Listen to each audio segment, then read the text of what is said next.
The Adventure of the Three Students. It was in the year 95 that a combination of events, into which I need not enter, caused Mr. Sherlock Holmes and myself to spend some weeks in one of our great university towns, and it was during this time that the small but instructive adventure which I am about to relate befell us. It will be obvious that any details which would help the reader exactly to identify the college or the criminal would be injudicious and offensive. So painful a scandal may well be allowed to die out. With due discretion the incident itself may however be described, since it serves to illustrate some of those qualities for which my friend was remarkable.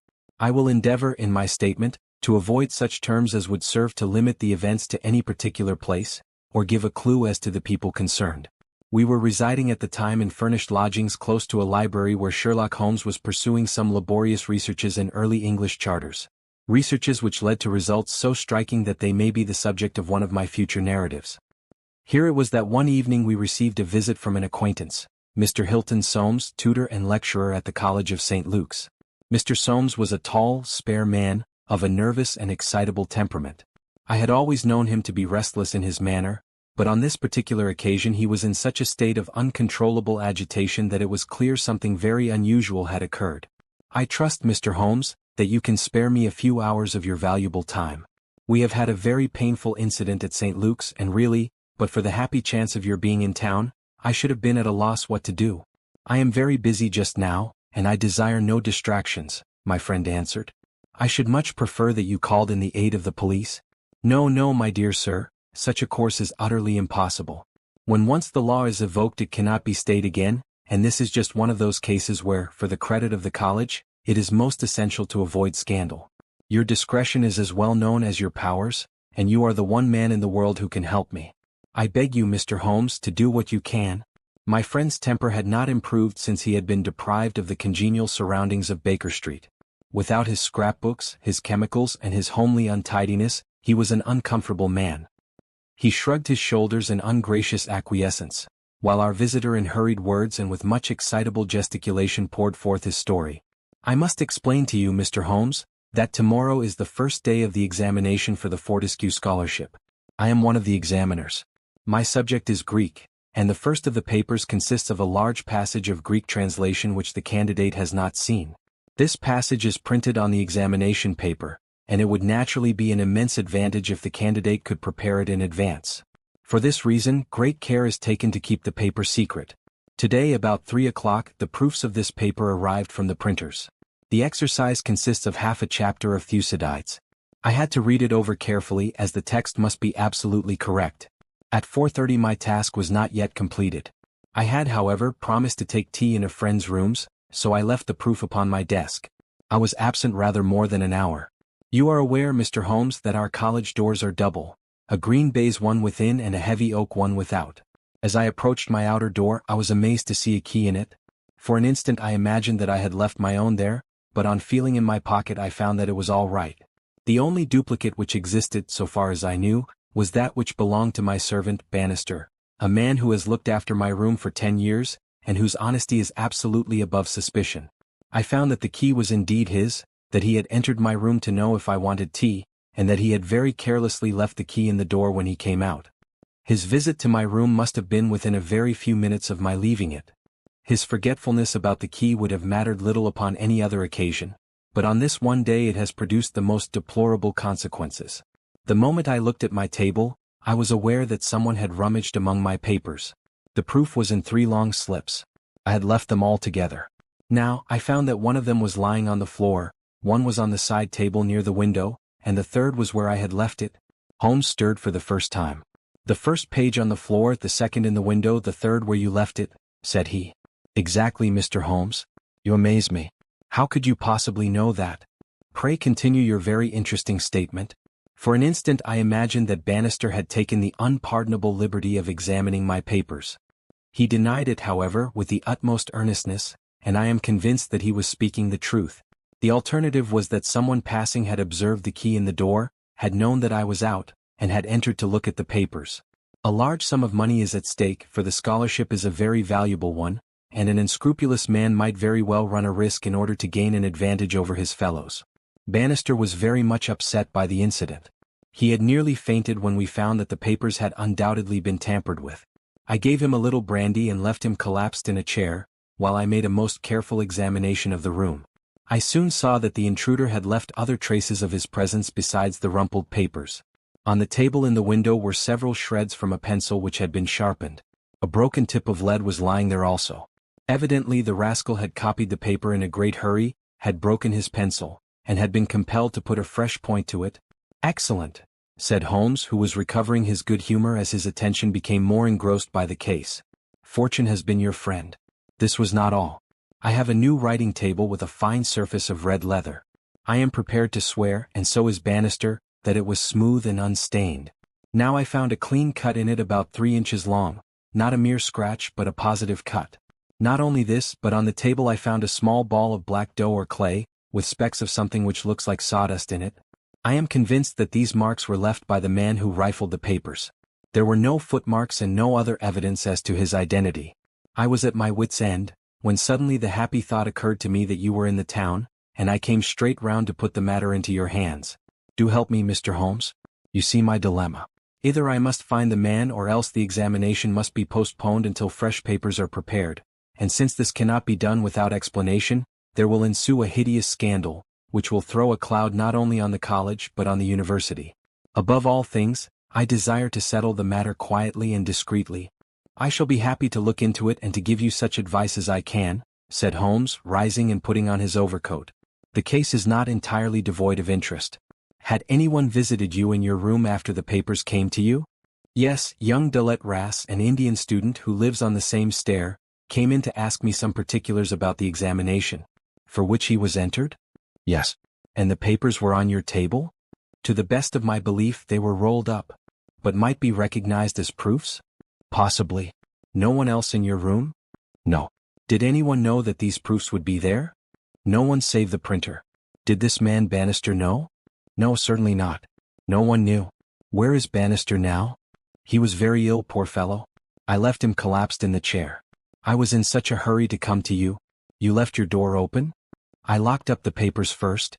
"Then it amounts to this, Mr. Soames, that, unless the Indian student recognized the roll as being proofs, the man who tampered with them came upon them accidentally without knowing that they were there. So it seems to me." Holmes gave an enigmatic smile. "Well," said he, "let us go round. Not one of your cases, Watson, mental not physical." "All right, come if you want to." "Now, Mr. Soames, at your disposal." The sitting room of our client opened by a long, low, latticed window onto the ancient lichen-tinted court of the old college. A Gothic arched door led to a worn stone staircase. On the ground floor was the tutor's room. Above were 3 students, one on each story. It was already twilight when we reached the scene of our problem. Holmes halted and looked earnestly at the window. Then he approached it and, standing on tiptoe with his neck craned, he looked into the room. "He must have entered through the door. There is no opening except the one pane," said our learned guide. "Dear me," said Holmes, and he smiled in a singular way as he glanced at our companion. "Well, if there is nothing to be learned here, we had best go inside." The lecturer unlocked the outer door and ushered us into his room. We stood at the entrance while Holmes made an examination of the carpet. "I am afraid there are no signs here," said he. "One could hardly hope for any upon so dry a day. Your servant seems to have quite recovered. You left him in a chair, you say?" "Which chair?" "By the window there." "I see. Near this little table. You can come in now. I have finished with the carpet. Let us take the little table first. Of course what has happened is very clear." The man entered and took the papers, sheet by sheet, from the central table. He carried them over to the window table, because from there he could see if you came across the courtyard, and so could effect an escape. "As a matter of fact, he could not," said Soames, "for I entered by the side door." "Ah, that's good. Well, anyhow, that was in his mind. Let me see the 3 strips. No finger impressions, no. Well, he carried over this one first and he copied it. How long would it take him to do that, using every possible contraction? A quarter of an hour, not less. Then he tossed it down and seized the next. He was in the midst of that when your return caused him to make a very hurried retreat. Very hurried, since he had not time to replace the papers which would tell you that he had been there. You were not aware of any hurrying feet on the stair as you entered the outer door?" "No, I can't say I was." "Well, he wrote so furiously that he broke his pencil and had, as you observed, to sharpen it again. This is of interest, Watson. The pencil was not an ordinary one. It was above the usual size with a soft lead, the outer color was dark blue, The maker's name was printed in silver lettering, and the piece remaining is only about 1.5 inches long. Look for such a pencil, Mr. Soames, and you have got your man. When I add that he possesses a large and very blunt knife, you have an additional aid. Mr. Soames was somewhat overwhelmed by this flood of information. I can follow the other points, said he, but really in this matter of the length. Holmes held out a small chip with the letters NN and a space of clear wood after them. You see? No, I fear that even now. Watson, I have always done you an injustice. There are others. What could this NN be? It is at the end of a word. You are aware that Johann Faber is the most common maker's name. Is it not clear that there is just as much of the pencil left as usually follows the Johann? He held the small table sideways to the electric light.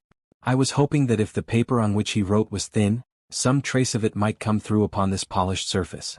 No, I see nothing. I don't think there is anything more to be learned here. Now for the central table. This small pellet is, I presume, the black doughy mass you spoke of. Roughly pyramidal in shape and hollowed out, I perceive. As you say, there appear to be grains of sawdust in it. Dear me, this is very interesting. And the cut? A positive tear, I see. It began with a thin scratch and ended in a jagged hole. I am much indebted to you for directing my attention to this case, Mr. Soames. Where does that door lead to? To my bedroom. Have you been in it since your adventure? No, I came straight away for you. I should like to have a glance round. What a charming, old-fashioned room. Perhaps you will kindly wait a minute until I have examined the floor. No, I see nothing. What about this curtain? You hang your clothes behind it? If anyone were forced to conceal himself in this room, he must do it there, since the bed is too low and the wardrobe too shallow. No one there, I suppose? As Holmes drew the curtain, I was aware, from some little rigidity and alertness of his attitude, that he was prepared for an emergency. As a matter of fact, the drawn curtain disclosed nothing but 3 or 4 suits of clothes hanging from a line of pegs. Holmes turned away and stooped suddenly to the floor. Hello. What's this? Said he. It was a small pyramid of black putty-like stuff, exactly like the one upon the table of the study. Holmes held it out on his open palm in the glare of the electric light. Your visitor seems to have left traces in your bedroom as well as in your sitting room, Mr. Soames. What could he have wanted there? I think it is clear enough. You came back by an unexpected way, and so he had no warning until you were at the very door. What could he do? He caught up everything which would betray him, and he rushed into your bedroom to conceal himself. Good gracious, Mr. Holmes, do you mean to tell me that all the time I was talking to Bannister in this room, we had the man prisoner if we had only known it? So I read it. Surely there is another alternative, Mr. Holmes. I don't know whether you observed my bedroom window. Lattice-paned, lead framework, 3 separate windows, one swinging on hinge and large enough to admit a man. Exactly. And it looks out on an angle of the courtyard so as to be partly invisible. The man might have effected his entrance there, left traces as he passed through the bedroom, and finally, finding the door open, have escaped that way. Holmes shook his head impatiently. Let us be practical, said he. I understand you to say that there are 3 students who use this stair, and are in the habit of passing your door? Yes, there are. And they are all in for this examination? Yes. Have you any reason to suspect any one of them more than the others? Soames hesitated. It is a very delicate question, said he. One hardly likes to throw suspicion where there are no proofs. Let us hear the suspicions. I will look after the proofs. I will tell you, then, in a few words the character of the 3 men who inhabit these rooms. The lower of the 3 is Gilchrist, a fine scholar and athlete, plays in the rugby team and the cricket team for the college and got his blue for the hurdles and the long jump. He is a fine manly fellow. His father was the notorious Sir Jabez Gilchrist, who ruined himself on the turf. My scholar has been left very poor, but he is hard-working and industrious. He will do well. The second floor is inhabited by Dullet Ras, the Indian. He is a quiet, inscrutable fellow, as most of those Indians are. He is well up in his work, though his Greek is his weak subject. He is steady and methodical. The top floor belongs to Miles Maclaren. He is a brilliant fellow when he chooses to work, one of the brightest intellects of the university, but he is wayward, dissipated, and unprincipled. He was nearly expelled over a card scandal in his first year. He has been idling all this term, and he must look forward with dread to the examination. Then it is he whom you suspect? I dare not go so far as that. But, of the 3 he is perhaps the least unlikely. Exactly. Now, Mr. Soames, let us have a look at your servant Bannister. He was a little, white-faced, clean-shaven, grizzly-haired fellow of 50. He was still suffering from this sudden disturbance of the quiet routine of his life. His plump face was twitching with his nervousness, and his fingers could not keep still. "We are investigating this unhappy business, Bannister," said his master. "Yes, sir." "I understand," said Holmes, "that you left your key in the door?" "Yes, sir." "Was it not very extraordinary that you should do this on the very day when there were these papers inside?" "It was most unfortunate, sir. But I have occasionally done the same thing at other times." "When did you enter the room?" "It was about 4:30. That is Mr. Soames' tea time." "How long did you stay?" "When I saw that he was absent, I withdrew at once." "Did you look at these papers on the table?" "No, sir, certainly not." "How came you to leave the key in the door?" "I had the tea tray in my hand. I thought I would come back for the key. Then I forgot." "Has the outer door a spring lock?" "No, sir." "Then it was open all the time?" "Yes, sir." "Anyone in the room could get out?" "Yes, sir." "When Mr. Soames returned and called for you, you were very much disturbed?" "Yes, sir." "Such a thing has never happened during the many years that I have been here." "I nearly fainted, sir." "So I understand. Where were you when you began to feel bad?" "Where was I, sir?" "Why, here near the door." "That is singular, because you sat down in that chair over yonder near the corner. Why did you pass these other chairs?" "I don't know, sir, it didn't matter to me where I Saturday." "I really don't think he knew much about it, Mr. Holmes." "He was looking very bad, quite ghastly." "You stayed here when your master left?" "Only for a minute or so. Then I locked the door and went to my room." "Whom do you suspect?" "Oh, I would not venture to say, sir. I don't believe there is any gentleman in this university who is capable of profiting by such an action." "No, sir, I'll not believe it." "Thank you, that will do," said Holmes. "Oh, one more word. You have not mentioned to any of the 3 gentlemen whom you attend that anything is amiss?" "No, sir, not a word." "You haven't seen any of them?" "No, sir." "Very good. Now, Mr. Soames, we will take a walk in the quadrangle, if you please." 3 yellow squares of light shone above us in the gathering gloom. "Your 3 birds are all in their nests," said Holmes, looking up. "Hullo! What's that?" "One of them seems restless enough." It was the Indian, whose dark silhouette appeared suddenly upon his blind. He was pacing swiftly up and down his room. "I should like to have a peep at each of them," said Holmes. "Is it possible?" "No difficulty in the world," Soames answered. "This set of rooms is quite the oldest in the college, and it is not unusual for visitors to go over them. Come along and I will personally conduct you." "No names, please," said Holmes as we knocked at Gilchrist's door. A tall, flaxen-haired, slim young fellow opened it, and made us welcome when he understood our errand. There were some really curious pieces of medieval domestic architecture within. Holmes was so charmed with one of them that he insisted on drawing it in his notebook, broke his pencil, had to borrow one from our host, and finally borrowed a knife to sharpen his own. The same curious accident happened to him in the rooms of the Indian, a silent, little, hook-nosed fellow who eyed us askance, and was obviously glad when Holmes's architectural studies had come to an end. I could not see that in either case Holmes had come upon the clue for which he was searching. Only at the third did our visit prove abortive. The outer door would not open to our knock, and nothing more substantial than a torrent of bad language came from behind it. "I don't care who you are. You can go to blazes," roared the angry voice. "Tomorrow's the exam and I won't be drawn by anyone." "A rude fellow," said our guide, flushing with anger as we withdrew down the stair. Of course, he did not realize that it was I who was knocking, but nonetheless his conduct was very uncourteous, and indeed, under the circumstances rather suspicious. Holmes's response was a curious one. "Can you tell me his exact height?" he asked. "Really, Mr. Holmes, I cannot undertake to say. He is taller than the Indian, not so tall as Gilchrist. I suppose 5'6" would be about it." "That is very important," said Holmes. "And now, Mr. Soames, I wish you good night."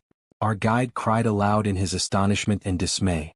"Good gracious, Mr. Holmes, you are surely not going to leave me in this abrupt fashion. You don't seem to realize the position. Tomorrow is the examination. I must take some definite action tonight. I cannot allow the examination to be held if one of the papers has been tampered with. The situation must be faced. You must leave it as it is. I shall drop round early tomorrow morning and chat the matter over. It is possible that I may be in a position then to indicate some course of action. Meanwhile you change nothing, nothing at all." "Very good, Mr. Holmes. You can be perfectly easy in your mind. We shall certainly find some way out of your difficulties. I will take the black clay with me, also the pencil cuttings. Goodbye." When we were out in the darkness of the quadrangle, we again looked up at the windows. The Indian still paced his room. The others were invisible. "Well, Watson, what do you think of it?" Holmes asked as we came out into the main street. Quite a little parlor game, sort of three-card trick, is it not? There are your three men. It must be one of them. You take your choice. Which is yours? The foul-mouthed fellow at the top.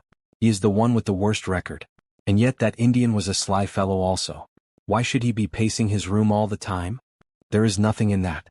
Many men do it when they are trying to learn anything by heart. He looked at us in a queer way. So would you, if a flock of strangers came in on you when you were preparing for an examination next day, and every moment was of value? No, I see nothing in that. Pencils too and knives, all was satisfactory. But that fellow does puzzle me. Who? Why, Bannister the servant. What's his game in the matter? He impressed me as being a perfectly honest man. So he did me. That's the puzzling part. Why should a perfectly honest man? Well, here's a large stationer's. We shall begin our researches here. There were only 4 stationers of any consequences in the town, and at each Holmes produced his pencil chips and bid high for a duplicate. All were agreed that one could be ordered, but that it was not a usual size of pencil and that it was seldom kept in stock. My friend did not appear to be depressed by his failure, but shrugged his shoulders in half-humorous resignation. No good, my dear Watson. This, the best and only final clue, has run to nothing. But, indeed, I have little doubt that we can build up a sufficient case without it. By Jove. My dear fellow, it is nearly 9, and the landlady babbled of green peas at 7:30. What with your eternal tobacco, Watson, and your irregularity at meals, I expect that you will get notice to quit, and that I shall share your downfall. Not, however, before we have solved the problem of the nervous tutor, the careless servant, and the 3 enterprising students. Holmes made no further allusion to the matter that day, though he sat lost in thought for a long time after our belated dinner. At 8 in the morning he came into my room just as I finished my toilet. Well, Watson, said he, it is time we went down to St. Luke's. Can you do without breakfast? Certainly. Soames will be in a dreadful fidget until we are able to tell him something positive. Have you anything positive to tell him? I think so. You have formed a conclusion? Yes, my dear Watson, I have solved the mystery. But what fresh evidence could you have got? Ah, it is not for nothing that I have turned myself out of bed at the untimely hour of 6. I have put in 2 hours hard work and covered at least 5 miles with something to show for it.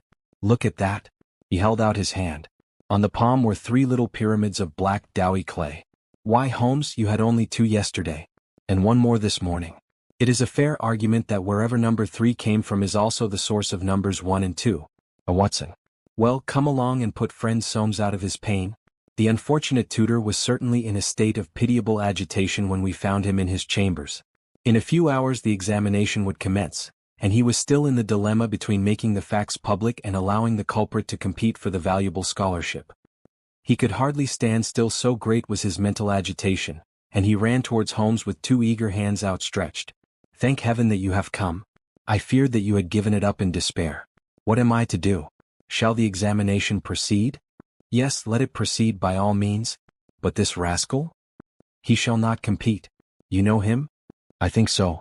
If this matter is not to become public, we must give ourselves certain powers and resolve ourselves into a small private court-martial. You there, if you please, Soames. Watson, you here. I'll take the armchair in the middle. I think that we are now sufficiently imposing to strike terror into a guilty breast. Kindly ring the bell. Bannister entered and shrank back in evident surprise and fear at our judicial appearance. You will kindly close the door, said Holmes. Now, Bannister, will you please tell us the truth about yesterday's incident? The man turned white to the roots of his hair. I have told you everything, sir. Nothing to add? Nothing at all, sir. Well then, I must make some suggestions to you. When you sat down on that chair yesterday, did you do so in order to conceal some object which would have shown who had been in the room? Bannister's face was ghastly. No, sir, certainly not. It is only a suggestion, said Holmes suavely. I frankly admit that I am unable to prove it. But it seems probable enough, since the moment that Mr. Soames's back was turned, you released the man who was hiding in that bedroom. Bannister licked his dry lips. There was no man, sir. Ah, that's a pity, Bannister. Up to now you may have spoken the truth, but now I know that you have lied. The man's face set in sullen defiance. There was no man, sir. Come, Bannister. No, sir, there was no one. In that case you can give us no further information. Would you please remain in the room? Stand over there near the bedroom door. Now, Soames, I am going to ask you to have the great kindness to go up to the room of young Gilchrist, and to ask him to step down into yours. An instant later the tutor returned, bringing with him the student. He was a fine figure of a man, tall, lithe and agile, with a springy step and a pleasant, open face. His troubled blue eyes glanced at each of us, and finally rested with an expression of blank dismay upon Bannister in the farther corner. "Just close the door," said Holmes. "Now, Mr. Gilchrist, we are all quite alone here, and no one need ever know one word of what passes between us. We can be perfectly frank with each other. We want to know, Mr. Gilchrist, how you, an honorable man, ever came to commit such an action as that of yesterday." The unfortunate young man staggered back, and cast a look full of horror and reproach at Bannister. "No, no, Mr. Gilchrist, sir, I never said a word, never one word," cried the servant. "No, but you have now," said Holmes. "Now, sir, you must see that after Bannister's words your position is hopeless, and that your only chance lies in a frank confession." For a moment Gilchrist, with upraised hand, tried to control his writhing features. The next he had thrown himself on his knees beside the table, and burying his face in his hands, he had burst into a storm of passionate sobbing. "Come, come," said Holmes kindly, "it is human to err, and at least no one can accuse you of being a callous criminal. Perhaps it would be easier for you if I were to tell Mr. Soames what occurred, and you can check me where I am wrong. Shall I do so? Well, don't trouble to answer. Listen and see that I do you no injustice. From the moment, Mr. Soames, that you said to me that no one, not even Bannister, could have told that the papers were in your room, the case began to take a definite shape in my mind. The printer one could, of course, dismiss. He could examine the papers in his own office. The Indian I also thought nothing of. If the proofs were in a roll he could not possibly know what they were. On the other hand, it seemed an unthinkable coincidence that a man should dare to enter the room, and that by chance on that very day the papers were on the table. I dismissed that. The man who entered knew that the papers were there. How did he know? When I approached your room I examined the window. You amused me by supposing that I was contemplating the possibility of someone having in broad daylight, under the eyes of all these opposite rooms, forced himself through it. Such an idea was absurd. I was measuring how tall a man would need to be in order to see, as he passed, what papers were on the central table. I'm 6 feet high and I could do it with an effort. No one less than that would have a chance. Already you see I had reason to think that, if one of your 3 students was a man of unusual height, he was the most worth watching of the 3. I entered, and I took you into my confidence as to the suggestions of the side table. Of the center table I could make nothing, until in your description of Gilchrist you mentioned that he was a long-distance jumper. Then the whole thing came to me in an instant, and I only needed certain corroborative proofs, which I speedily obtained. What happened was this. This young fellow had employed his afternoon at the athletic grounds, where he had been practicing the jump. He returned carrying his jumping shoes, which are provided, as you are aware, with several sharp spikes. As he passed your window he saw, by means of his great height, these proofs upon your table and conjectured what they were. No harm would have been done had it not been that, as he passed your door, he perceived the key which had been left by the carelessness of your servant. A sudden impulse came over him to enter, and see if they were indeed the proofs. It was not a dangerous exploit, for he could always pretend that he had simply looked in to ask a question. Well, when he saw that they were indeed the proofs, it was then that he yielded to temptation. He put his shoes on the table. What was it you put on that chair near the window? Gloves, said the young man. Holmes looked triumphantly at Bannister. He put his gloves on the chair and he took the proofs sheet by sheet to copy them. He thought the tutor must return by the main gate and that he would see him. As we know, he came back by the side gate. Suddenly he heard him at the very door. There was no possible escape. He forgot his gloves, but he caught up his shoes and darted into the bedroom. You observe that the scratch on that table is slight at one side, but deepens in the direction of the bedroom door. That in itself is enough to show us that the shoe had been drawn in that direction, and that the culprit had taken refuge there. The earth round the spike had been left on the table, and a second sample was loosened and fell in the bedroom. I may add that I walked out to the athletic grounds this morning, saw that tenacious black clay is used in the jumping pit and carried away a specimen of it, together with some of the fine tan or sawdust which is strewn over it to prevent the athlete from slipping. Have I told the truth, Mr. Gilchrist? The student had drawn himself erect. Yes, sir, it is true, said he. Good heavens! Have you nothing to add? Cried Soames. Yes, sir, I have, but the shock of this disgraceful exposure has bewildered me. I have a letter here, Mr. Soames, which I wrote to you early this morning in the middle of a restless night. It was before I knew that my sin had found me out. Here it is, sir. You will see that I have said, I have determined not to go in for the examination. I have been offered a commission in the Rhodesian police, and I am going out to South Africa at once. I am indeed pleased to hear that you did not intend to profit by your unfair advantage, said Soames. But why did you change your purpose? Gilchrist pointed to Bannister. There is the man who set me in the right path, said he. Come now, Bannister, said Holmes. It will be clear to you from what I have said, that only you could have let this young man out, since you were left in the room, and must have locked the door when you went out. As to his escaping by that window, it was incredible. Can you not clear up the last point in this mystery, and tell us the reasons for your action? It was simple enough, sir, if you only had known, but, with all your cleverness, it was impossible that you could know. Time was, sir, when I was butler to old Sir Jabez Gilchrist, this young gentleman's father. When he was ruined I came to the college as servant, but I never forgot my old employer because he was down in the world. I watched his son all I could for the sake of the old days. Well, sir, when I came into this room yesterday when the alarm was given, the very first thing I saw was Mr. Gilchrist's tan gloves lying in that chair. I knew those gloves well and I understood their message. If Mr. Soames saw them the game was up. I flopped down into that chair, and nothing would budge me until Mr. Soames he went for you. Then out came my poor young master whom I had dandled on my knee, and confessed it all to me. Wasn't it natural, sir, that I should save him, and wasn't it natural also that I should try to speak to him as his dead father would have done, and make him understand that he could not profit by such a deed? Could you blame me, sir? No, indeed, said Holmes heartily, springing to his feet. Well, Soames, I think we have cleared your little problem up, and our breakfast awaits us at home. Come, Watson. As to you, sir, I trust that a bright future awaits you in Rhodesia, for once you have fallen low. Let us see in the future how high you can rise,